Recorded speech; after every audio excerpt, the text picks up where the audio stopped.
예, 말씀 같이 보도록 하겠습니다.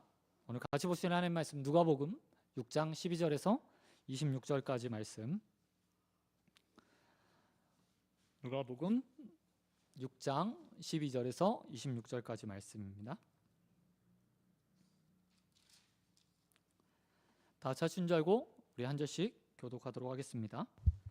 이때 예수께서 기도하시러 산으로 가사 밤이 새도록 하나님께 기도하시고 밝음에 그 제자들을 부르사 그 중에서 12를 택하여 사도라 칭하셨으니 곧 베드로라고 이름 주신 시몬과 그의 동생 안드레와 야고보와 요한과 빌립과 바돌로메와 마테와 도마와 알페오의 아들 야고보와 셀롯이라는 시몬과 야고보의 아들 유다와 예수를 파는 자 곧 가롯 유다라. 예수께서 그들과 함께 내려오사 평지에 서시니 그 제자의 많은 무리와 예수의 말씀도 듣고 병 고침을 받으려고 유대 사방과 예루살렘과 두로와 시돈의 해안으로부터 온 많은 백성도 있더라. 더러운 귀신에게 고난 받는 자들도 고침을 받은지라. 온 무리가 예수를 만지려고 힘쓰니 이는 능력이 예수께로부터 나와서 모든 사람을 낫게 함이로라. 예수께서 눈을 들어 제자들을 보시고 이르시되 너희 가난한 자는 복이 있나니 하나님의 나라가 너희 것이요 지금 줄인 자는 복이 있나니 너희가 배부름을 얻을 것이미요. 지금 우는 자는 복이 있나니 너희가 웃을 것이미요. 인자로 말미암아 사람들이 너희를 미워하여 멀리하고 욕하고 너희 이름을 악하다 하며 버릴 때에 너희에게 복이 있도다.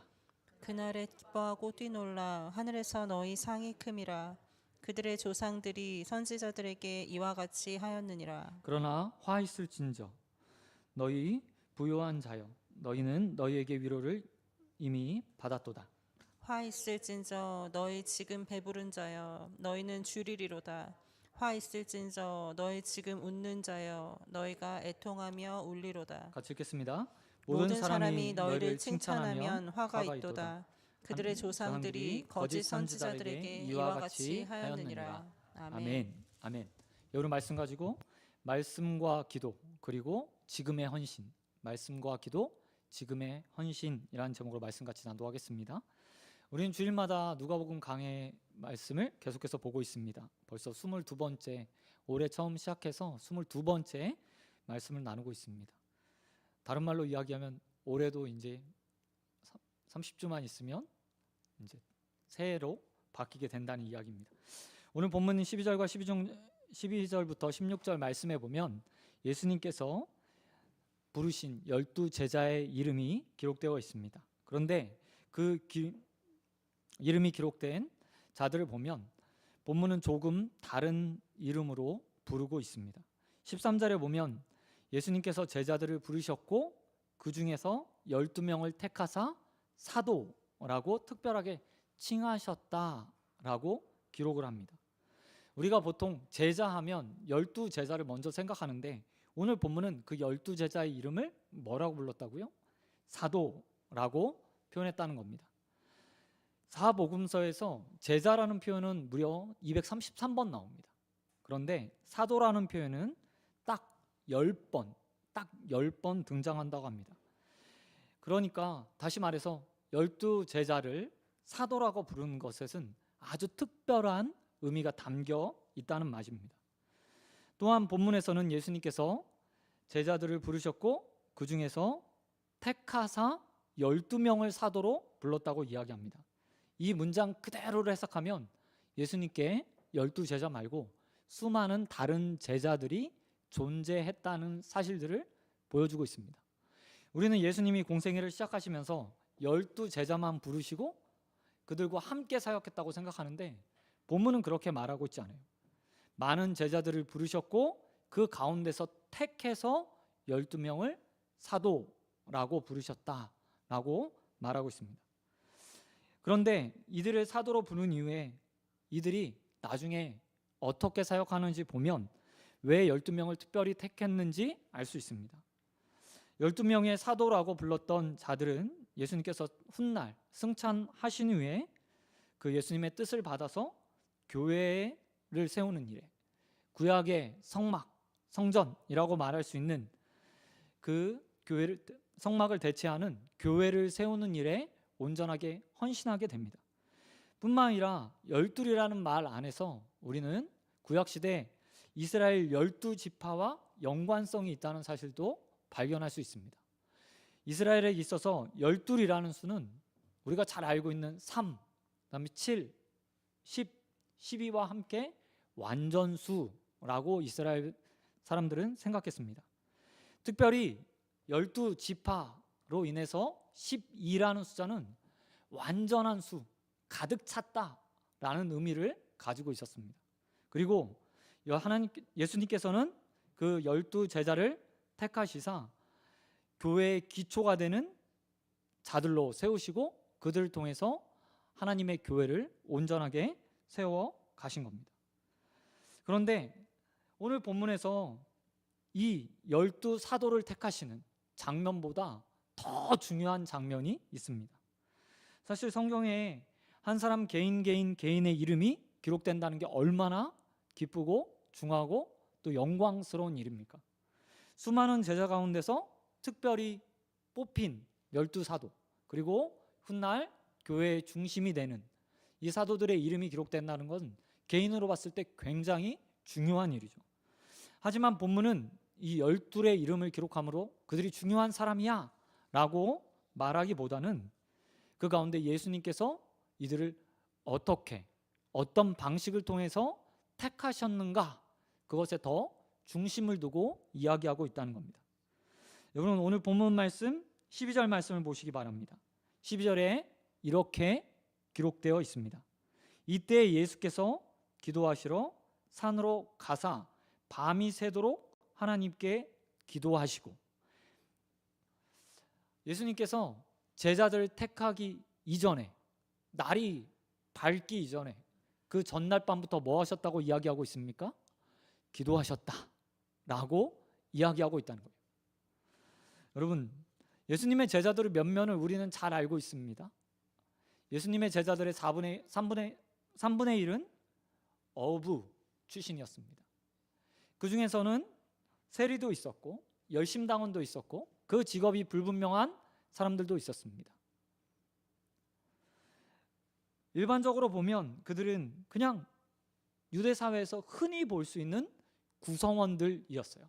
그리고 그들을 예수님께서 제자 또한 사도로, 오늘 본문의 표현대로 하면 사도로 부르셨고 택해서 교회의 중심이 되게 하셨습니다.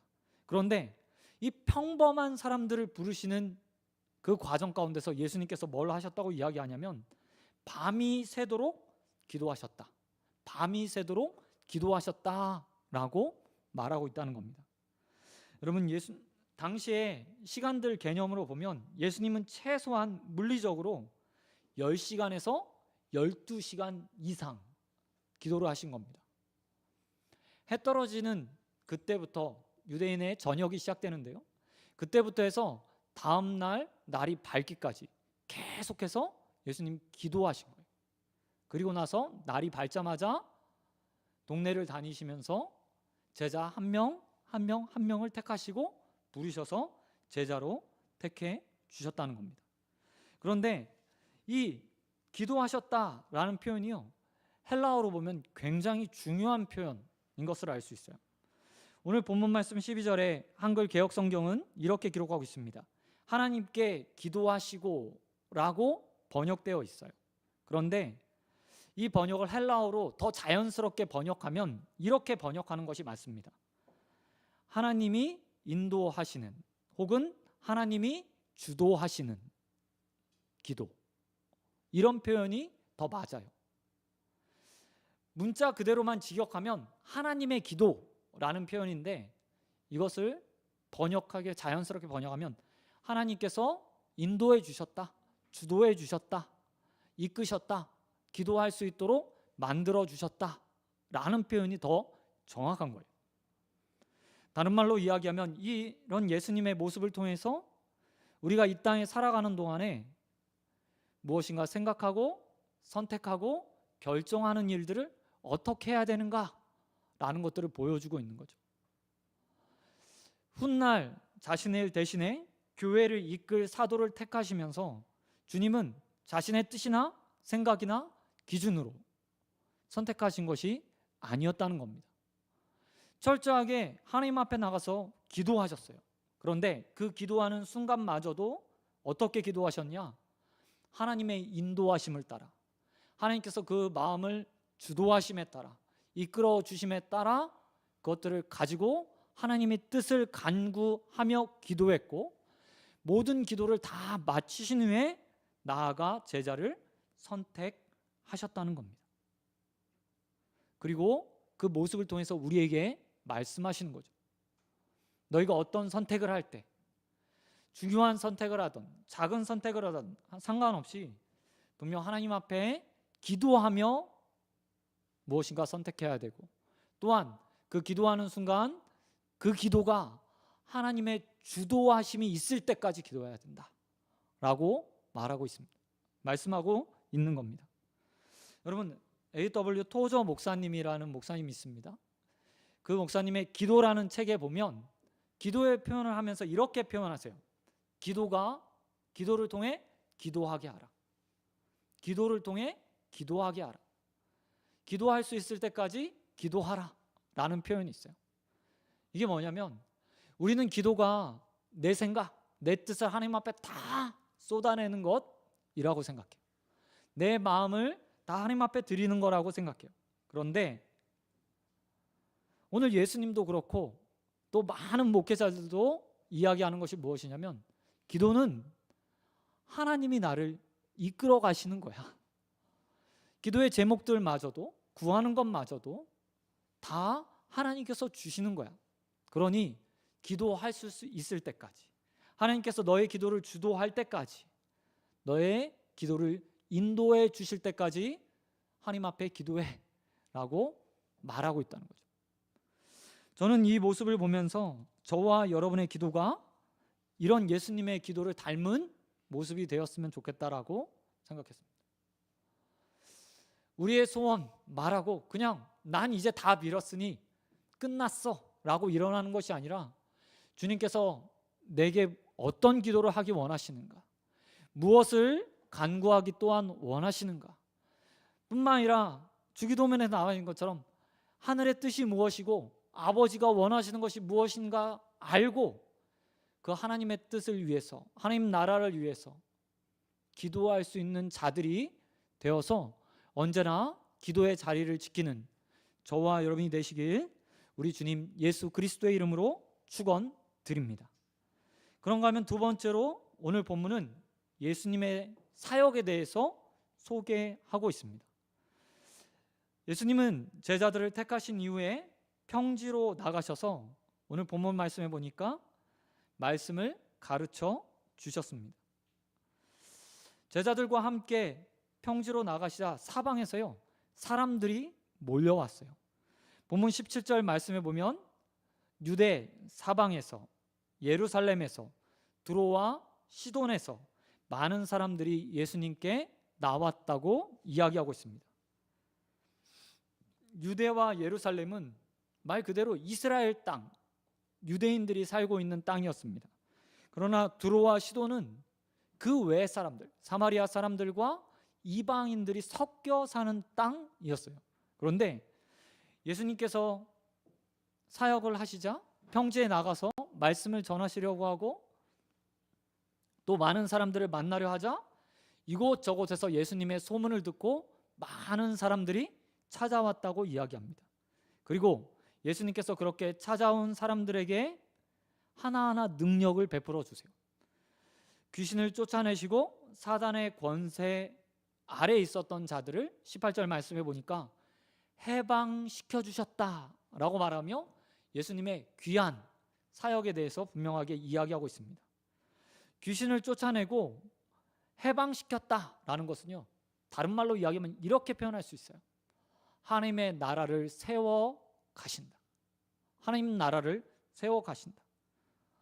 또한 19절에 보면 예수님께서 지나가실 때 사람들이 예수님을 만지려고 노력했다고 이야기해요. 왜 그렇죠? 예수님께서 만지기만 해도 능력이 나와서, 예수님으로부터 능력이 나와서 모든 사람들이 치유받을 수 있었기 때문이라고 19절은 기록하고 있습니다. 그만큼 예수님의 사역이 굉장히 힘이 있고 능력이 있었고, 사람들에게 안수하거나 아니면 귀신을 쫓아내는 말씀을 하지 않아도, 또한 병든 자에게 손을 얹어 안수하지 않아도, 그냥 사람들이 손만 갖다 대도, 예수님의 옷자락에 손만 대도 치유함 받는 역사들이 나타났다고 이야기하고 있습니다. 사실 이런 예수님의 치유 사역은 누가복음을 통해서 우리는 이미 여러 번 반복해서 봤습니다. 중풍병자를 고치신 예수님, 오랜 귀신에 걸렸던 자를 고치시는 예수님의 모습을 우리는 이미 누가복음 강해를 통해서요 봤어요. 그렇기 때문에 이런 예수님의 사역은 별로 특별한 사역이라고 말할 수 없습니다. 그런데 우리가 좀 여기서 예수님의 계속되는 반복되는 이런 죽기 또는 병고침의 사역을 보면서 눈여겨봐야 될 구절이 있어요. 눈여겨봐야 될 구절이. 그게 뭐냐면 바로 예수님이 이런 병고침 이전에 무엇을 하셨는가, 그리고 사람들이 무엇을 기대하며 예수님께 나왔나 하는 겁니다. 여러분, 병 들린 자나 귀신에 들린 자에게 가장 시급한 것이 무엇입니까? 그것은 고침을 받는 거예요. 고침, 나음을 받는 거예요. 그런데 누가는 이 고침보다 사람들의 마음 가운데 더 먼저 된 것이 있었다고 반복적으로 이야기하고 있어요. 누가복음 4장 31절 말씀을 한번 찾아보시기 바랍니다.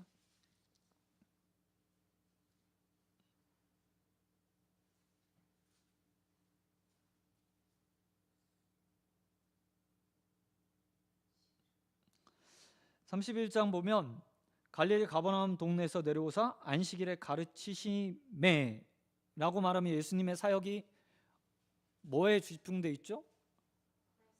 말씀에 집중되어 있어요. 그리고 나서 이곳에서 귀신 들린 자를 쫓아주시게 돼요. 뿐만 아니라 5장 1절에 보면 이렇게 말하고 있습니다. 무리가 몰려와서 하나님 말씀을 들을새 예수는 게네사렛 호숫가에 서서라고 말하며 예수님의 사역이 또 말씀에 중심을 두고 있다고 이야기하고 있어요. 그러면 5장 15절에 보면 예수님의 앞에 나오는 사람들의 모습이 기록되어 있습니다. 5장 15절에 이렇게 기록되어 있습니다.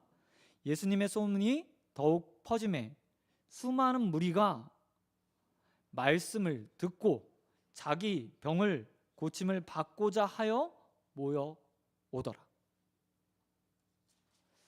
사람들이 병들었어요. 귀신에 들렸습니다.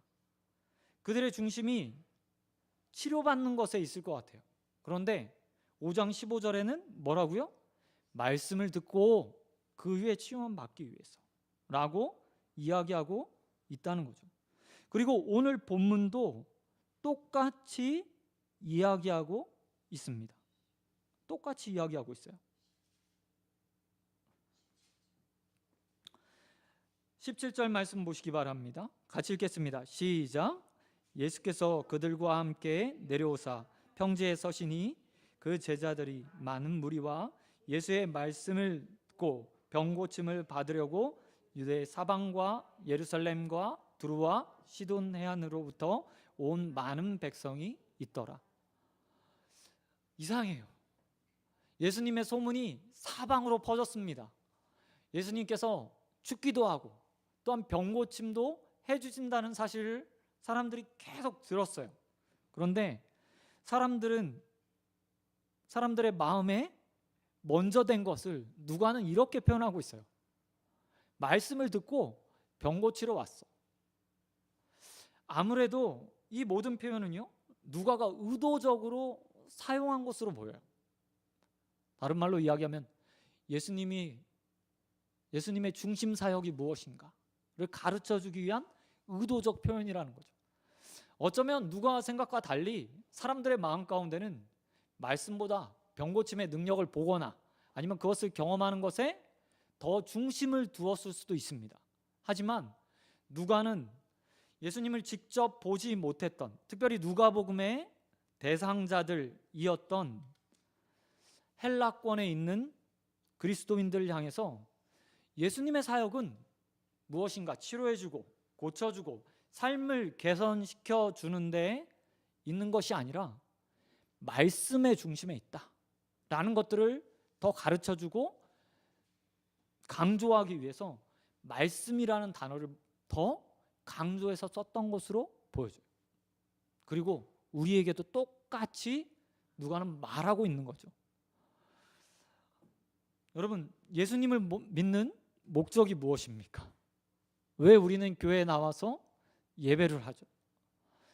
귀중한 이 시간 우리는 왜 이곳에서 고귀한 시간 낭비를 하고 있습니까?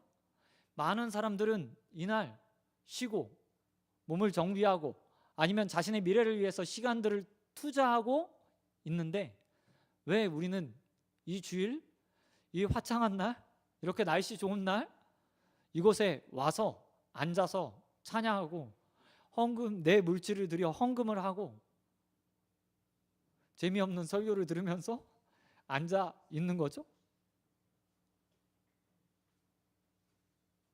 그것은 그 가치를 알기 때문이에요.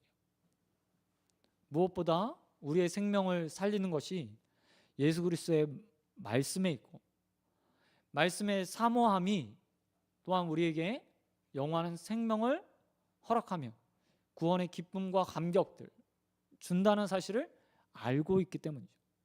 또한 그 말씀을 통해서만 오직 우리의 삶이 변화되어 우리를 제자로 부르신 예수님을 닮아갈 수 있다는 사실을 알고 있기 때문에 말씀을 듣는 거예요. 그리고 누가는 오늘 본문을 통해서 이렇게 말하고 있죠. 무리들이 자신의 삶의 개선보다 하나님 말씀에, 예수의 가르침에 더 중심을 두고 예수님 앞에 나오고 있다.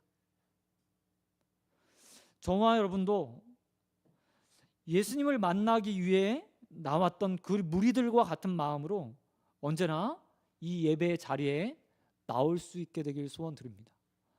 우리의 삶에 급한 문제들이 있어요. 우리의 삶에 해결해야 될 문제들이 분명히 있습니다. 기도로 응답받아야 될 일도 있어요. 근심과 걱정으로 내 마음을 상하게 하는 것도 있어요. 하지만 그 모든 것들을 제쳐주고 이 예배 자리에서 나와서 우리가 가장 갈구해야 되고 갈급한 심령으로 얻어가야 되는 것은 예수 그리스도의 말씀을 듣는 것입니다. 주님의 말씀을 가득 담아가는 거예요. 그리고 그 말씀을 가지고 세상에 나아가 한 주간에 살 수 있는 힘을 공급받고 능력을 가지고 살아가는 것입니다. 그러게 오늘 저와 여러분이 우리 소원교회 모든 성도들이 예수님의 말씀을 받는 것을 최우선에 두고 살아가는 저와 여러분이 되길 우리 주님 예수 그리스도의 이름으로 축원드립니다. 그런가 하면 마지막으로 오늘 본문 좀 길게 잡아서 20절 이하의 말씀에 보면 예수님의 평지수훈 말씀이 기록되어 있습니다. 산상수훈 아시죠? 산상수훈은 말 그대로 산에서 말씀하셨기 때문에 산상수훈이에요. 산에서 가르친 말씀, 교훈이라는 의미죠.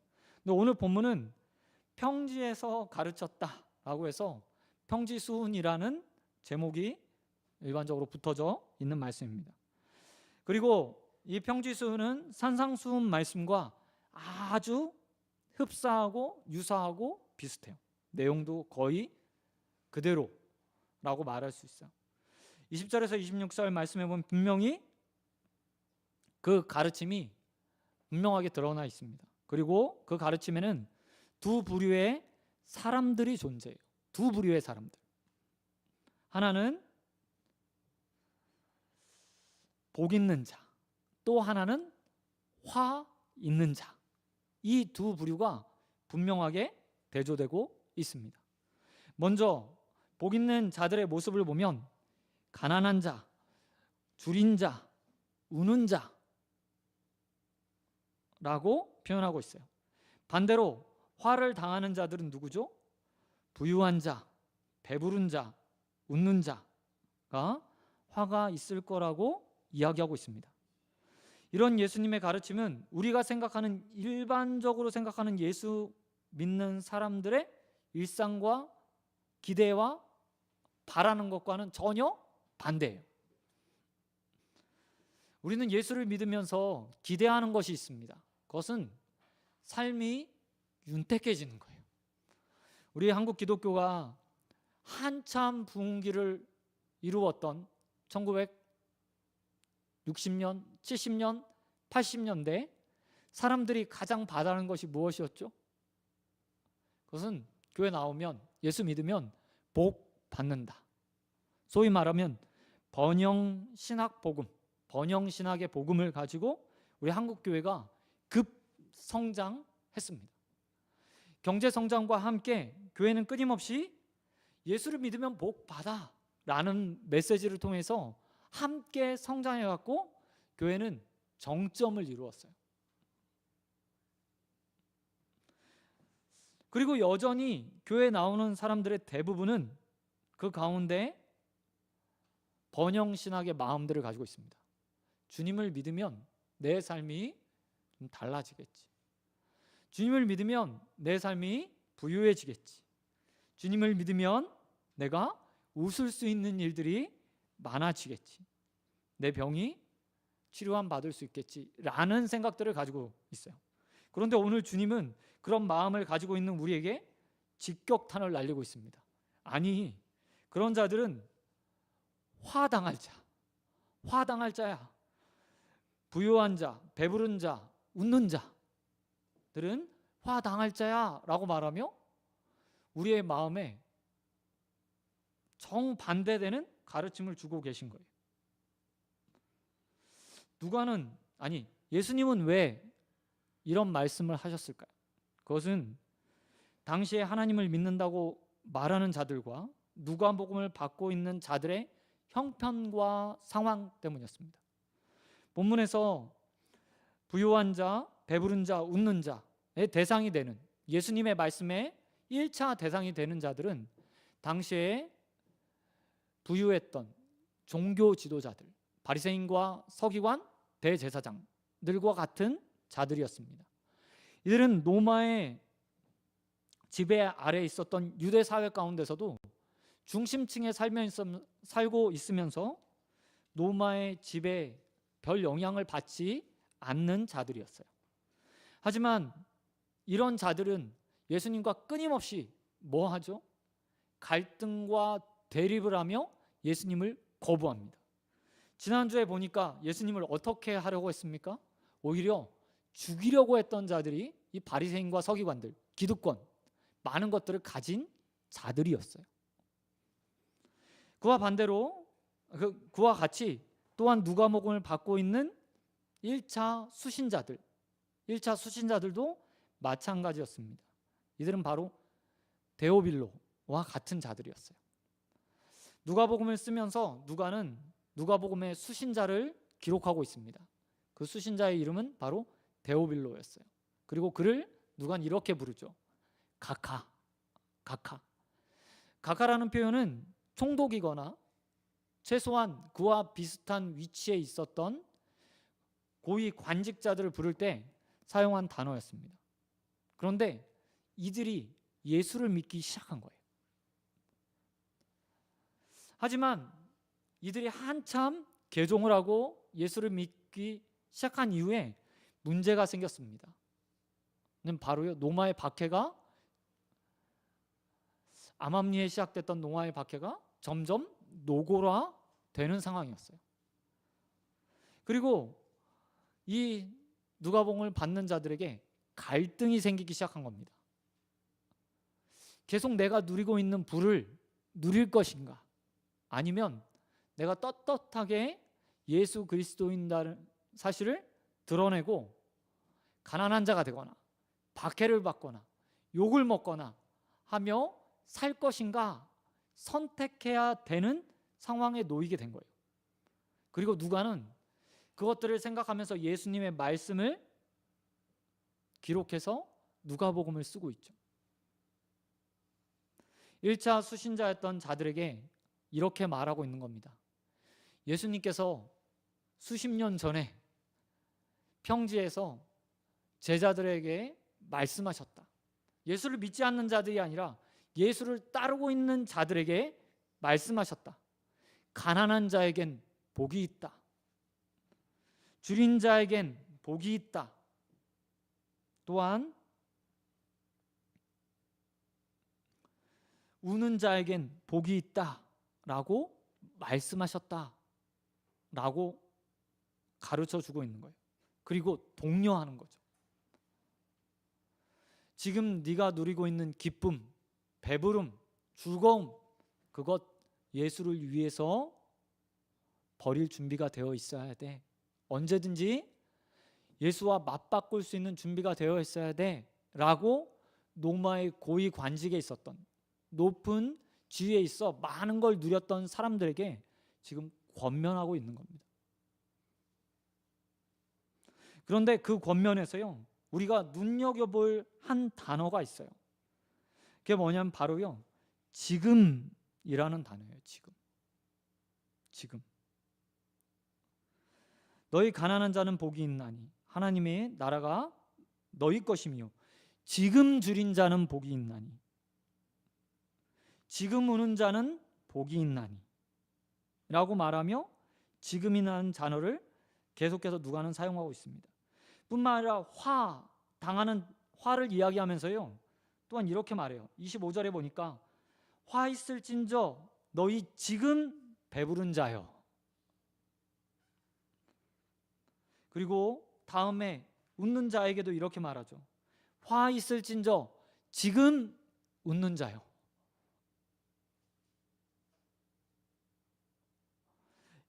누가는 이 지금이라는 단어를 쓰면서 이렇게 표현하고 있는 겁니다. 믿음은, 신앙은 오늘, 지금, 여기서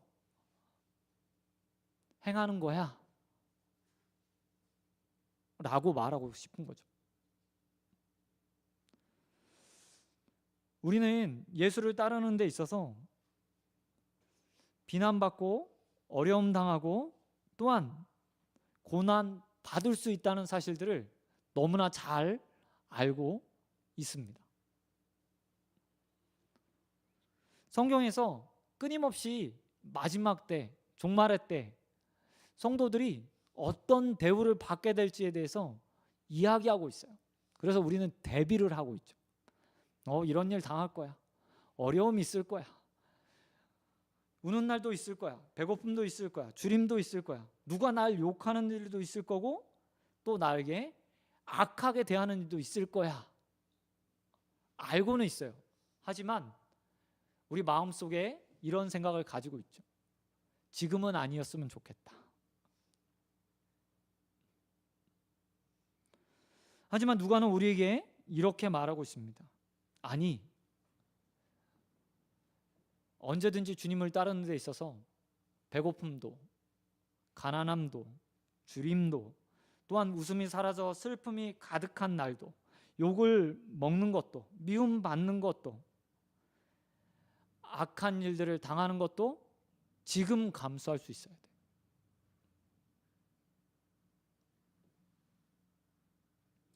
뿐만 아니라 그렇게 살기 위해서 오늘 내가 가지고 있는 배부름도, 부유함도, 웃음기 가득한 이 행복한 날들도 다 주님을 위해 내려놓을 수 있어야 돼 라고 말하고 있다는 겁니다.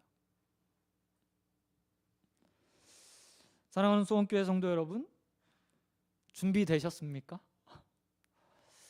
지금 모든 것들을 다 버려놓고 주님을 따를 준비가 되어 계십니까? 오늘 우리가 그냥 예수님의 제자를 부름받았어. 그리고 12명의 이름이 쭉 기록되어 있잖아요. 하지만 우리는 이미 누가복음에서, 서두에서 베드로를 불렀을 때 베드로가 어떻게 주님을 따랐는지 보았습니다. 그리고 세리 네일을 예수님께서 부르셨을 때 네이가 어떻게 행동했는지 보았어요. 그들은 예수님께서 부르자마자 모든 것들을 버려두고 지금 따랐던 자들이었습니다. 당시에 베드로처럼 업으로 사는 일들은 지금 우리가 생각하는 그냥 하찮은 직업이 아니었어요. 갈릴리에서 안정되이 뱃일도 하고 무역업도 하면서 때로는 저녁에 나아가 어부질도 하면서 돈을 벌 수 있는, 경제적으로만 보면 중산층 정도의 삶을 안정적으로 살 수 있는 자였습니다. 세리도 마찬가지였죠.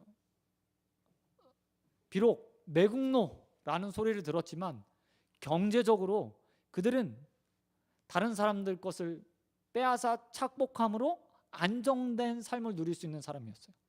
그런데 예수님의 부름에 그들은 지금 배부른 것, 지금 나를 웃게 하는 것, 지금 나를 기쁘게 하는 모든 것들을 버려두고 주님을 따른 자들이었어요. 그리고 그들이 제자가 되었고 사도로 부름받죠. 그리고 오늘 본문은 우리에게 동일하게 말하고 있는 거예요. 주님을 따르는 너희, 오늘 본문의 20절에 말한 것처럼 눈을 들어 제자들을 향해서 보시고 가르치셨던 것처럼 지금 울 준비도 되어 있어야 되고, 배고플 준비도 되어 있어야 되고, 가난해질 준비도 되어 있어야 돼. 나를 따르려면 그 정도는 감사할 준비 돼 있어? 라고 부르시는, 이 부르심에 우리 역시도 예수님의 제자들처럼 모든 것들을 버려두고 주님을 따르는 저와 여러분 되길 우리 주님 예수 그리스도의 이름으로 축원드립니다. 말씀 맺도록 하겠습니다. 사랑하는 성도 여러분, 우리의 삶에 주님과 같은 기도하는 모습들이 있게 되길 소원드립니다.